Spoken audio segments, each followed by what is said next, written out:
عظم الله أجورنا وأجوركم بمصابنا بسيدنا أبي عبد الله الحسين. بسم الله الرحمن الرحيم. الحمد لله رب العالمين، والصلاة والسلام على سيدنا ونبينا وحبيب قلوبنا أبي القاسم المصطفى محمد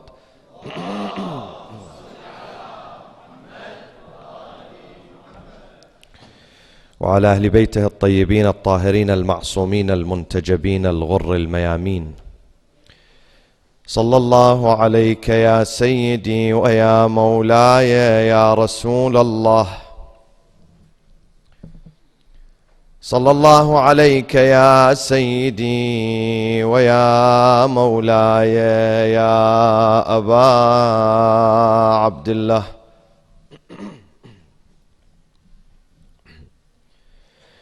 يا رحمة الله الواسعة ويا باب نجاة الأمة ويا عبرة كل مؤمن ومؤمنة، يا ليتنا كنا معكم سادتي فنفوز فوزا عظيما.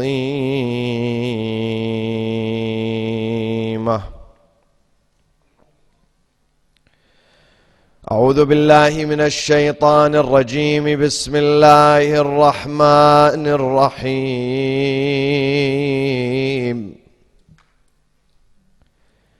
يا أيها الذين آمنوا استعينوا بالصبر والصلاة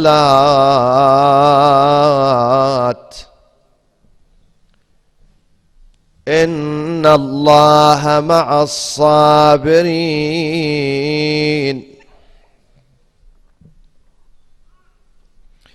ولا تقولوا لمن يقتل في سبيل الله أموات،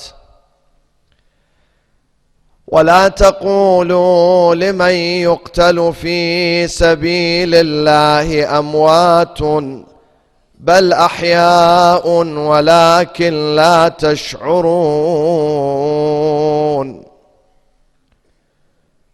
ولنبلونكم بشيء من الخوف والجوع ونقص من الأموال والأنفس والثمرات وبشر الصابرين الذين إذا أصابتهم مصيبة قالوا إنا لله وإنا إليه راجعون. أولئك عليهم صلوات من ربهم ورحمة وأولئك هم المهتدون. عطروا مجالسكم بالصلاة على محمد وآل محمد.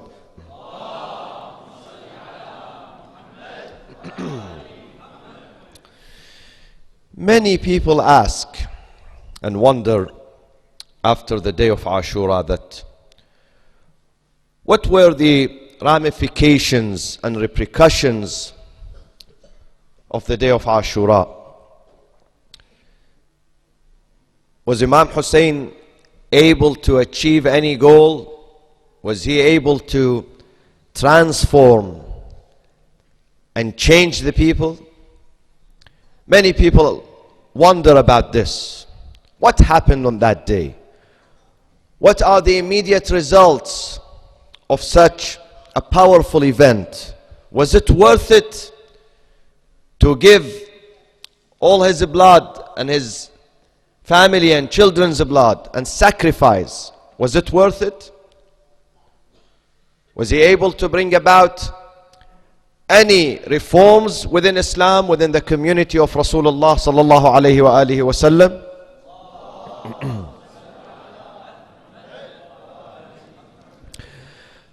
To answer this, we need a brief preface here. We know, brothers and sisters, that tragic events, when someone important is lost, when you have a tragedy, in the beginning people feel very compassionate about it. But by passing the time, few months later, few years later, people tend to forget. And this tragedy and the passion of that tragedy begins to subside, retreat. And a time comes that people will feel indifferent about it many years later. And this is something good that Allah bestowed on the people, to forget tragic events in their life. Otherwise, if you, God forbid, if someone loses a loved one, a father, a mother, a brother, a spouse, a husband, a wife, Allah doesn't want you to mourn him for the rest of your life. However, there is an exception to this norm. Ashura is an exception here. Ashura not only did not subside, Ashura not only did not recede, the day of Ashura, the event of Muharram, the martyrdom of Imam Abu Abdullah al-Hussein, peace and the blessing of Allah be upon him and his family, has been magnified and amplified and refreshed, revitalized every year. Every year, by the passing of the time, this event becomes greater and greater, much bigger than the previous years. Imagine how many people mourned Imam Hussein when he died. How many on the day of Ashura? Only his immediate family. Only Zainab, Kulthum, the women and children. But the following year, people started to come and visit his shrine. Many years later, during the time of Bani Umayyah and Bani al-Abbas, who strictly forbid the people of mentioning the name of Hussein and paying tribute to him and his grave in Karbala, and they put a very hefty penalty on the people who go there.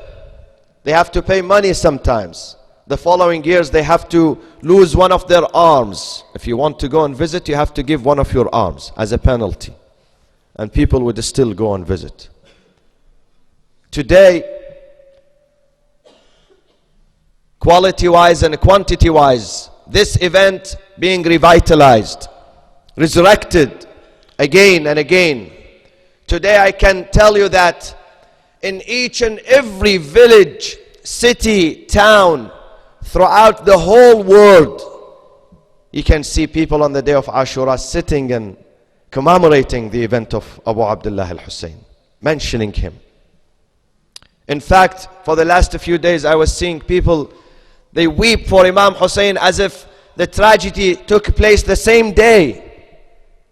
Sometimes in America people come, maybe non-Muslims, some people in the authority, when they come to the sessions of Imam Hussein, the sessions of Ashura, they think that the tragedy took place just weeks ago. When we tell them that this event happened 1400 years ago, they get shocked. 1400 years ago, and we thought this is your father, your grandfather. 1400 years ago and you still weep? Yes, because this is the secret of the progress here. This is the secret of the success and the change and the transformation, that we keep it alive in our minds and in our heart. It's an exception. Ashura is an exception. Despite all the attempts by the tyrants, ancient tyrants, modern, contemporary tyrants today in the Middle East, in Iraq, in other countries, to stop these ceremonies which commemorate the event of Ashura. Even this year in Baghdad, how many people lost their lives because of car bombs, terrorist acts, to intimidate people, to frighten them, so they stop these events. But it would never stop. Because Allah, this has to do with Allah subhanahu wa ta'ala. Allah wants this to continue. يريدون أن يطفئوا نور الله بأفواههم ويأبى الله إلا أن يتم نوره. Allah is the organizer of these events, not ordinary people. What brought you here to this session for many, many nights was Allah subhanahu wa ta'ala. Nobody was paying you anything. I know there are some concerts that people sometimes give free tickets, encourage people to go. People do not show up. There is a low turnout. But for the sessions of Imam Hussein, everywhere, centers and Husainiyas and mosques are packed with people of different race and different languages. Imam Hussein, Karbala is an eternal battle, eternal event. This is why it has been eternalized, universalized, not only in Karbala today, everywhere you go. Why that is happening? Brothers and sisters, for the simple fact that if the issue that you are advocating, the cause that you are advocating, if it contains noble values, the more noble values it has and it contains and it carries, the longer it will last. And since Karbala is the mother of nobility, every noble idea, noble trait was found on the day of Karbala among Imam Hussein alayhi salam and his companions. This is why it would last forever. All other events and ceremonies one day, they will be diminishing one day, except the event of Ashura. It will continue getting bigger and bigger till the day of judgment. Al-Imam al-Hujjah says, وَاللَّهِ لَأَنْدُبَنَّكَ صَبَاحًا وَمَسَاءً وَلَأَبْكِيَنَّ عَلَيْكَ بَدَلَ الدُّمُوعِ دَمًا. This is our leader, Imam al-Hujjah, the present Imam. Ya Jaddah, O my grandfather, in Ziyarat al-Nahiyah, I will continue weeping for you, not only during the 10th of Muharram, not only on the day of Ashura, Sabahan wa Masa'a, perpetual, day and night. The angels are weeping for Imam Hussein day and night, commemorating him and celebrating his name. Now, what are the ramifications of this day in the history of Islam? The first thing that Ashura did and the blood of Imam Hussein achieved is to unveil and uncover the ugly face of Bani Umayyah. Bani Umayyah were disguised under the mask of Islam. Bani Umayyah portrayed themselves to the masses, to the Muslims, as the true representatives of Prophet Muhammad sallallahu alaihi wasallam. So it did uncover the deception and the deceit of this clan, of this tribe of Bani Umayyah. This is the very first outcome of the day of Ashura. Even Ubaidullah ibn Ziyad, the governor of Kufa, who mobilized thousands of fighters to go to encircle Imam Hussein, surround him, and ultimately kill him. Even that man, when he returned home, his mother Marjana was present, she was alive. The mother of Ibn Ziyad, the commander of Bani Umayyah's army. His mother started rebuking him. His mother was very furious.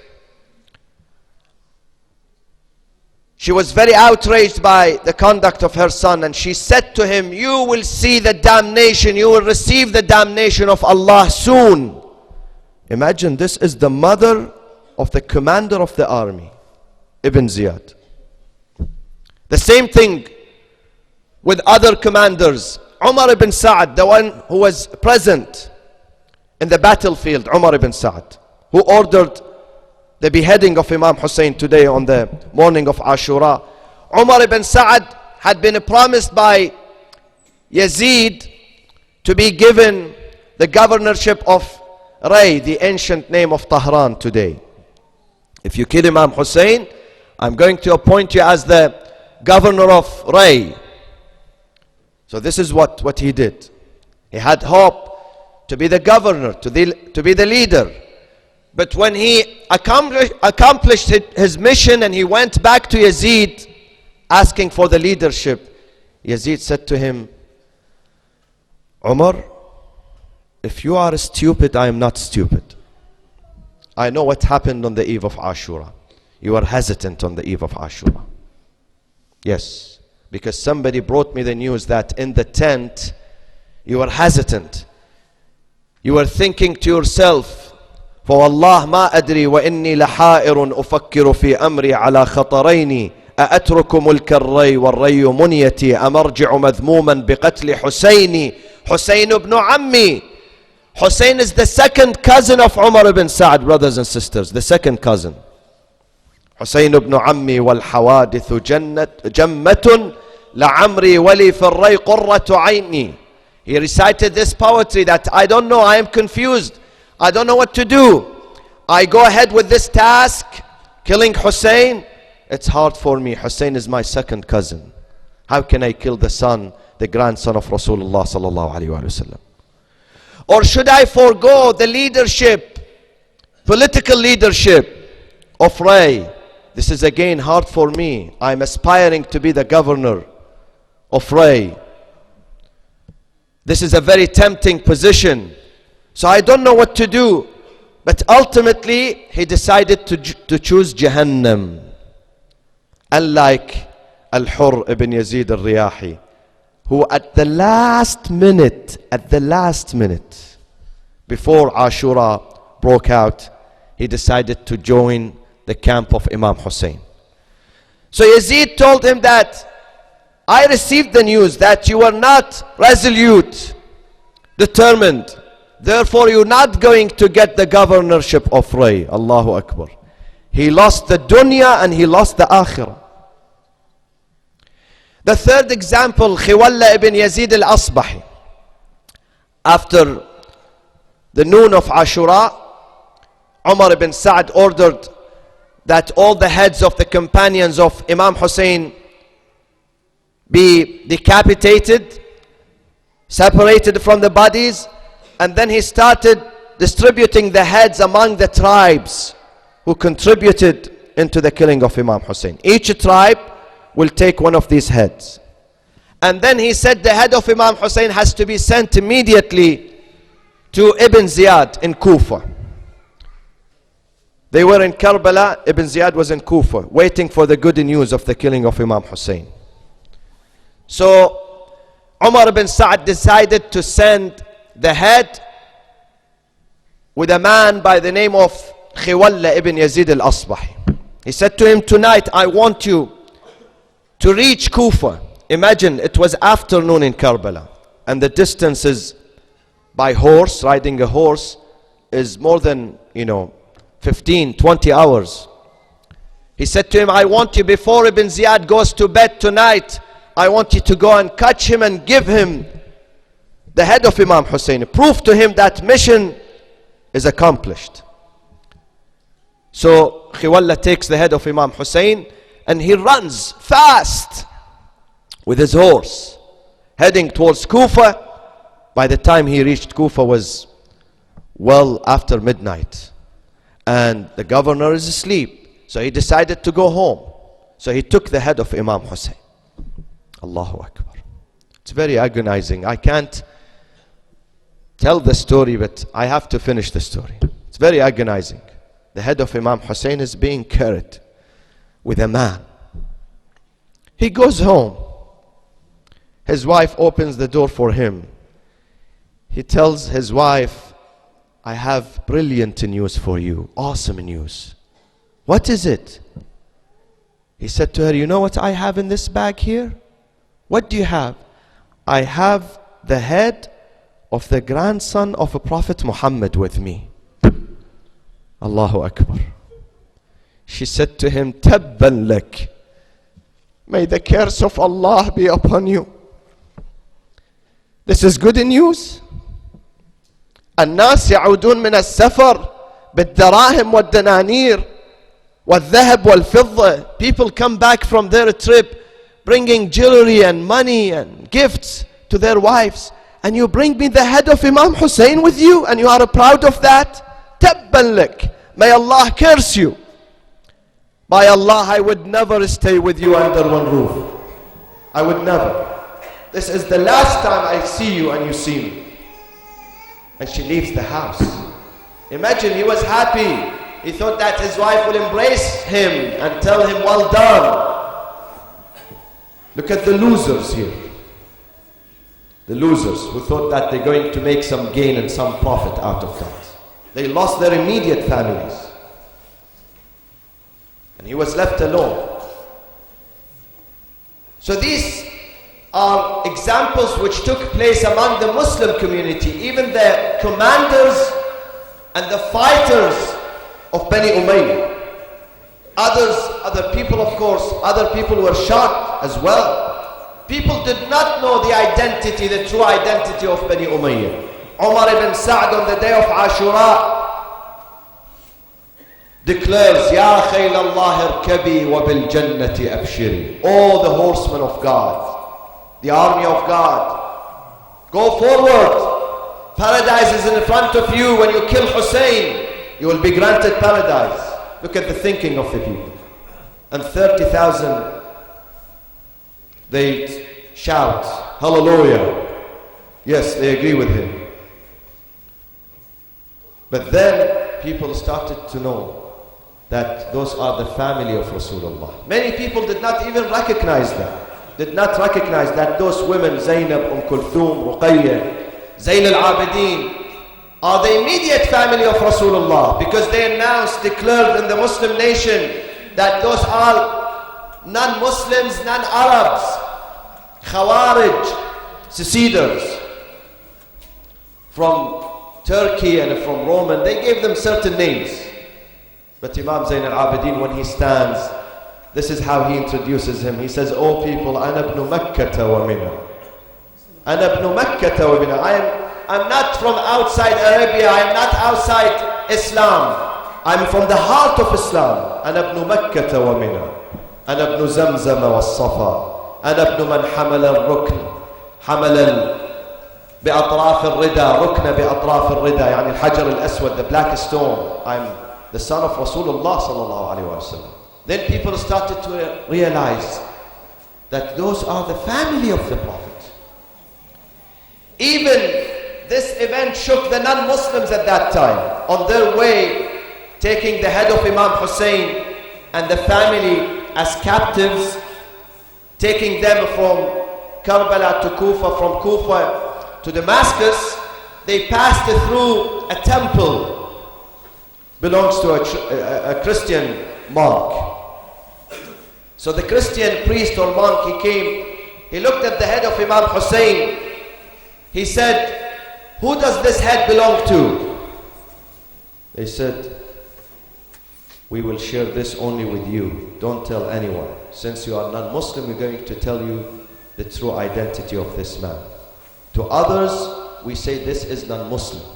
But to you, since you are non-Muslim, we're going to tell you the truth. This is the head of the son of the daughter of our Prophet." Telling the Christian monk, he says, "Tabban lakum, woe to you. May Allah never grant you any blessing.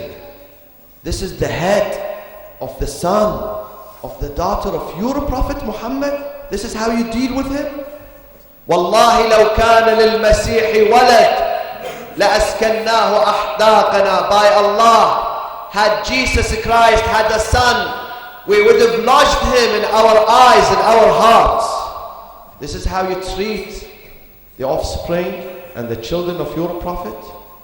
He was shocked, the man. Even the non-Muslims were shocked at this tragedy. Brothers and sisters, today if you go to Palestine, one of the several churches, famous churches, which does exist there, is the Church of the Hoof. Kanisatul Hafir, the Church of the Hoof. The hoof of what? The hoof of an animal. That animal was the donkey. They believed that this is here the trace of the donkey that Isa alayhi salam was riding, stood there, so the hoof was left there. So they came after him and they built a church on that site to commemorate the donkey of Isa. The animal, not Isa himself, the donkey, the animal. This is how they respect their leaders. And look at what Yazid did to our Imams. And look at what the Wahhabis are doing today. Are doing to the graves of our Imams. When I went to LA, Los Angeles, my father's house was next to a house, historic house.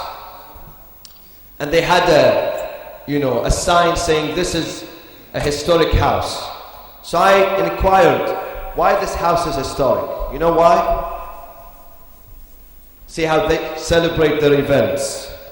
They said when the first settlers came to this area, they brought their horses to this place.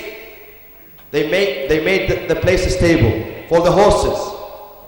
And since those were the four settlers who traveled and moved to California, therefore they have to be celebrated. And this house is a historic house to remember those people.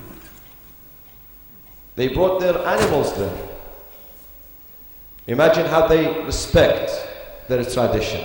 And today you go to Baqi', the most ancient cemetery on earth, which did exist before the time of the Prophet, during the time of the Prophet.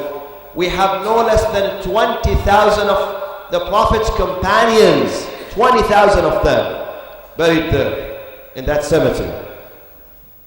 And a bulk of Alulbayt are buried there. Among them are 4 Imams. And you go there and the person is standing, he says, haram, don't worship the stone. Don't worship the rock. It's haram, don't do that. They have no regards. You know why they don't have any regards? Because Muhammad ibn Abdul Wahhab, the leader of Wahhabism, this cursed sect, Muhammad ibn Abdul Wahhab, one day he stood and he raised a stick in his hand. He said, Asaya hadihi afdalu min Muhammad. The stick that I am carrying in my hand is much better than Muhammad. Why? لأن Muhammad, because Muhammad is dead and he's useless. This is the language he uses about the Prophet. He's useless. And I can use, this stick is useful. So this stick is better than Muhammad.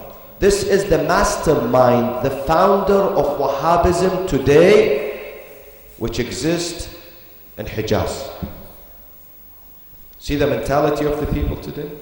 And you think those people will respect the Prophet or Ahlul Bayt or Allah, even Allah? So this is how the event of Ashura shook the very foundation of Bani Umayyah. People were able to know their reality. People have been misled by them and brainwashed by Bani Umayyah, brothers and sisters. They thought that Yazid is Amir al-Mu'mineen, Umar ibn Sa'd and others are true pious leaders. But it was the day of Ashura which uncovered the veil from Bani Umayyah. The second reason, the second repercussion of Ashura, brothers and sisters, is that Bani Umayyah worked not only against Islam, not only they aimed to destroy Islam, to obliterate and annihilate this religion. Not only Islam has been derailed and ibadat and worshipping became a bunch of dead rituals, had no meaning, had no flavor. This is why Imam Hussein alayhi salam says, أَلَا تَرَوْنَ إِلَى الْحَقِّ لَا يُعْمَلُ بِهِ وَإِلَى الْبَاطِلِ لَا يُتَنَاهَى عَنْهُ. Islam had no flavor, no essence, no meaning. Yes, people will do pray, but after the prayers, they will kill each other, they will steal, they rob each other. What's the meaning of the prayers here? It has no meaning. مَنْ لَمْ من لم تزده صلاته خشوعا وقربا إلى الله وبعدا عن الفحشاء والمنكر لم تزده إلا بعدا من Allah. If the salat cannot control me and my bad desires and my shameful desires, then this salat will take me away. The same salat, nothing else, not the dancing, the salat itself is going to take me away from God. And this is just what happened during the time of Bani Umayyah. They go to the mosque, they listen to the speaker, but a speaker who stands on the pulpit of the Prophet and curses the family, the immediate family of the Prophet. Imagine. The people who went to fight Imam Hussein alayhi salam, some of the people, they made the niyyah, the intention of qurbatan ila Allah ta'ala. We go and kill Hussein seeking nearness to Allah. Seeking nearness to Allah. Look how they were deeply and totally brainwashed. Killing the son of the Prophet, seeking nearness to God. So, this was the situation of the Ummah. The Islamic Ummah was in deep coma, mentally, spiritually paralyzed and dead. Ashura came and the blood of Imam Hussein came to give a jump start, to resuscitate the heart and the brain of the Islamic Ummah.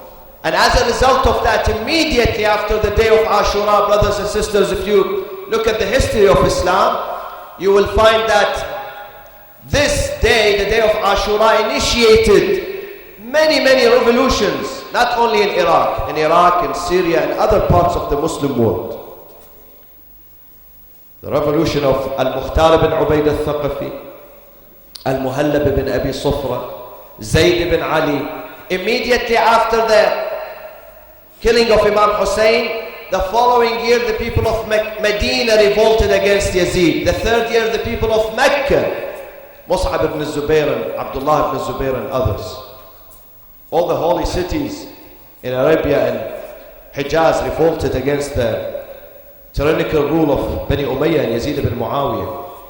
Yazid did not enjoy the government. Only 3 years after Imam Hussein, Yazid was killed at a very young age. He could not stay longer. All the murderers of Imam Hussein,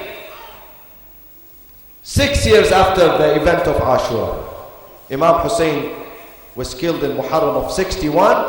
Al-Mukhtar ibn Ubayd al-Thaqafi came in the year 66 Hijri, 5 years after the tragedy of Ashura, and he surrounds the city of Kufa with his fighters, encircles all those murderers of Imam Hussein, Umar ibn Sa'ad, Shimr ibn Dil-Jawshan, Khiwalla ibn Yazid al-Asbahi, and others, and he kills in one day 280 people of them.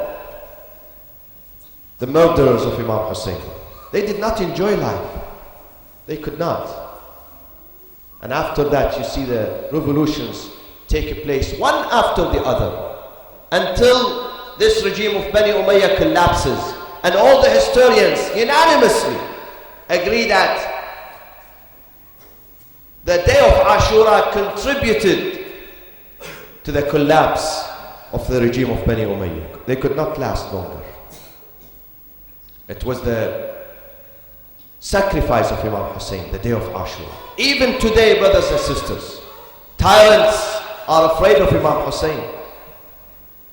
You can mention any battle for them, they don't care, but don't mention the name of Ashura. I remember at some points in Iraq and Karbala, you can say whatever you want to say, any name, but don't say Ya Hussein. Don't say Ya Hussein. Because Ya Hussein shakes the very foundation of the regime, the tyrant regime. They cannot stand hearing the name Hussein or Karbala or Ashura. The man came all the way from Baghdad with his troops, carrying the banners, La Shi'ata Ba'da al-Yawm. No more Shi'as today. In this land, no more Shi'as today. He himself was killed, the son-in-law of Saddam Hussein. His father-in-law is captured. His wife, I don't know where she's doing, homeless in one of these countries.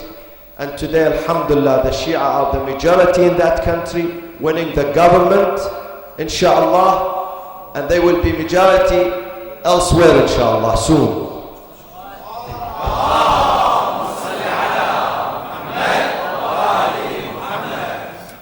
No one can fight with Alulbayt. They think that we can kill, we can destroy, and that's it. At one time, they did not allow the people to go and visit Imam Hussein. And they removed the grave completely. No sign. The man comes. The Arab, simple Arab man without education, he arrives into Karbala. He bends down. He was in search of Imam Hussein's grave. And he starts smelling the soil of Karbala. He walks and he smells, he walks and he smells, until he reached the point, he said, here is the grave of my beloved Hussein. I can tell from the fragrance. أرادوا ليخفوا قبره عن محبه وطيب تراب القبر دل على القبر. They tried to conceal the grave from the lovers, but I discovered the grave because of the fragrance of the grave. This is Imam Hussein, brothers and sisters. Imam Hussein will continue and Ashura will continue. And let me conclude with this sentence tonight. Maybe I would not be able to see you. Tomorrow we're going to have a Q&A session, inshallah, at 7:30 in Bonsbury Park. But let me tell you, brothers and sisters, I am your humble brother here tonight, standing among you, being honored to be among you, brothers and sisters. If you are in search of happiness, prosperity here in this life and in the hereafter, be with Ahlul Bayt. Stick to Ahlul Bayt. Be loyal to them. Serve them. Wallah, you're going to see the utmost happiness here and in the hereafter. Especially with Imam Hussein, in particular with this man. كلنا, the hadith says, كلنا سفن النجاة وسفينة الحسين أسرى. We are all boats and ships of salvations, but the fastest one amongst us is the ship of Imam Hussein. Be with Imam Hussein. Try to help him. Try to teach his lessons, transfer his lessons to others. You might not be a speaker here, you might not be a writer, you might not be a journalist, but you can tell his story to a friend at school, at work. Share it with them. Tell them, this is my history. This is Imam Hussein. Tonight, you know why it is dark here? Why it is dark here tonight? Because this is a message. We want to tell you and tell others that the camp of Imam Hussein is dark tonight in Karbala. It's subdued and dark. There is no more camp. In fact, there is no more tents. No more tents. The tents were burned. After the fall of Imam Hussein, Umar bin Sa'd declares, أحرقوا بيوت الظالمين. Burn down these tents of the wrongdoers. فأشعلوا الخيام نار. They burned the whole camp. So the family of Imam Hussein tonight is staying in the open desert. There is no tents which can contain the kids and the women. Surrounded by whom? Every night the camp is surrounded by Al-Abbas alayhi salam. The guard by Ali al-Akbar, by other youth, by Hussein himself. Tonight, who is guarding the camp? Two ladies. One, Zainab alayhi salam, and the other Kulthum. Zainab turns to her sister Kulthum. She says to her, my dear sister, every night our brothers are present here, protecting us. Tonight, it's our responsibility to be here. No one is with us. Me and you, we have to stand and protect the kids. So they stand Zainab stands to the direction of Al-Ghari and Najaf, turns to her father's grave, Amir al-Mu'mineen. بويا بويا علينا جلجل الليل ودارت علينا الزلم والخيل بويا والعباس والأكبر مجاتيل مجاتيل وحسين مرمي بغير تغسيل وحسين مرمي بغير تغسيل والصبح ناوي الحادي يشيل تقل ليش اسوي بهالمداليل لو ركبوها على المهازيل امس المسا يا حسين وحدي متحيرة ويدي على خدي ما ضل ولي يا اخويا عندي بس العليل وزاد وجدي. A very depressing, agonizing night, the night of the 11th tonight in Karbala, brothers and sisters. You know what happened? Once they killed Imam Hussein in the afternoon, a group of the army of Bani Umayyah came to Umar ibn Sa'd. They said to him, Ya Amir, لَقَدْ قَضَيْتَ الَّذِي عَلَيْكَ بِقَتْلِ الْحُسَيْنِ. You have fulfilled your mission by killing Imam Hussein. So why abusing those women and children in the tents? They are thirsty. Let's take some water for them. He said, لا بأس احملوا إليهم الماء. Take some water for them. So they filled some containers, water containers, and they brought it. Some of the army soldiers carrying them brought them to close to the camp of Imam Hussein. The kids were standing there, were very thirsty. For 2 days they had nothing to drink. So they were standing, they saw the soldiers coming, they started running. The soldiers said, Ya Atfal al-Hussein, we are not going to harm you this time. We are not going. We are bringing some drinks to you. So stand. They stood there. They put the water containers on the ground and they asked them to come forward. But the children of Imam Hussein, they stood still. They never moved. One of the commanders said, Ya Atfal al-Hussein, alastum utasha? Aren't you thirsty? They said, yes, we are thirsty. نعم والله لكن كيف نشرب وقد قتل الحسين عطشانا. We are thirsty, but how can we enjoy the drink? Why, our master, our father, our leader, he left us thirsty. أنا شرايب لذيذ الماء حاشة أنا شراب لذيذ الماء حاشة وأهلي قضوا كلهم عطاشة يا وأهلي قضوا كلهم يوم عطاشة وحسين الترب أمسى فراشه يا شط الفرات اشجان بعذرك يموت السبط ضامي بكترك لو تستحي ما فاض نهرك. Some of the tragedies of this night, agonizing stories of this night. Zainab alayha salam, she gave a promise to Imam Hussein to gather the children, to protect them. Suddenly she was counting the kids in the evening. She realized that she's missing 2 of them. They are not there.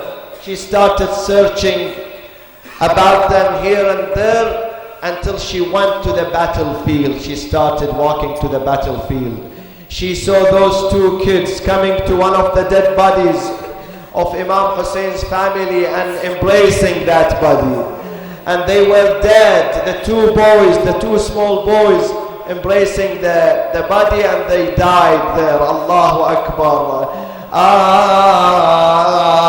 Ya waldi wallah عظيمة عظيمة عظيمة أنا صير من صغري يتيمة أنا صير من صغري يتيمة يتيمة ثار الولي يا ناس خيمة فيا على بناته وحريمه يا فيا على بناته يا وحريمه. But the most depressing story of that night is the story of that tifla, the small baby, the girl. She was so close to her father, Imam Hussein alayhi salam. This baby used to put the carpet, prayers rug for Imam Hussein. Whenever the time of the prayers arrives, she had the habit of running, bringing the prayers rug and putting it on the floor in a preparation for her father's prayer. On that night, she was waiting for her father to come. She turned to her auntie Zainab. عم زينب لقد حضر وقت الصلاة ما لي لا أرى أبي. Where is my father? It's time for the prayers. I prepared the prayers rug for him. What answer she has عم زينب for her? قالت لها عم إنه في سفر بعيد يعني سفر الآخرة. He traveled for a long distance. He is not able to come back tonight. أخويا أخويا أنا والله تحيرت والله ببناتك والمرمرين قلبي خواتك خواتك. هاي تقول عمه وين عمي وذيك الصيح فرقني ابن أمي يهيج نوعتي ويزيد همي همي. Let me conclude with this story, the last story. Al-Rabab alayhi salam, again she was missed. Zainab was searching for Rabab. Rabab, where are you tonight? Rabab, I want to see you. Suddenly Zainab, she went far. She saw Rabab sitting there on a small grave, weeping and crying. Ya Rabab, what do you do here? She said, Sayyidati, لقد درت ثدياي لبنا شربت الماء. I drank the water. Now I have some milk here, so I came to find my baby Abdullah al-Radi'a. يا ابني يا عبد الله لا فرقاك.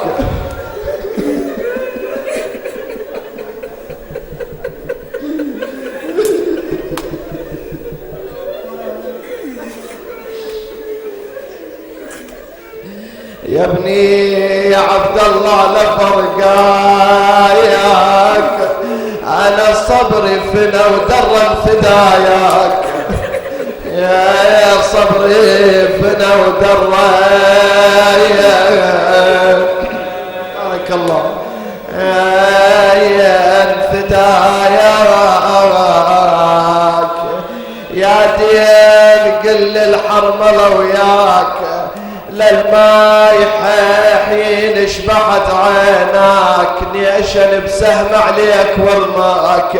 The last but not the least, since Zainab gave a pledge to Imam Hussein that she would never leave the camp when he's being murdered, and he took a pledge from her, so she was waiting until the night falls of the day of the Ashir, the 10th of Muharram. When the kids go to bed and they sleep, they fall asleep at that time. Zainab alayhi salam, she was alone. Now the kids are asleep.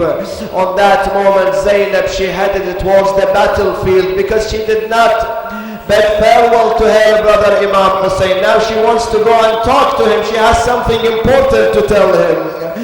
أخويا أنا أمشي وأعثر بالمطاعين. She was heading and there were bodies all over the battlefield. أنا أمشي وأعثر بالمطاعين مطاعين ياهو منكم حسين. Who is Hussein here? I can't recognize him. He has no head, he has no arm. How can I recognize my beloved brother? لما سمعها زاد الونين يقلها يا زينب زيد الحنين. أنا حسين يا زينب أنا حسين. I am here يا زينب. I am here يا ليل كلك ولم ونياح عسى لا يطر عليك مصباح اشعدنا بدال حسين لو راح نذر علي لئن عادوا وإن رجعوا عظم الله لكم الأجر. Brothers and sisters, may Allah increase the reward inshallah for you for participating in the commemoration and the lamentation of Sayyid al-Shuhada al-Imam al-Hussein. Inshallah, these tears are reserved for you. You're going to see the tears. I know some of our greatest scholars, they used to bring a small bottle with them and they keep their tears in a bottle, and then when they are buried they ask their loved ones to bury the bottle with them, so they would carry it in front of Imam Hussein, testimony to their loyalty and fidelity to Imam Hussein alayhi salam. So inshallah you're going to be rewarded for all that. Inshallah ta'ala, let's recite a brief dua or maybe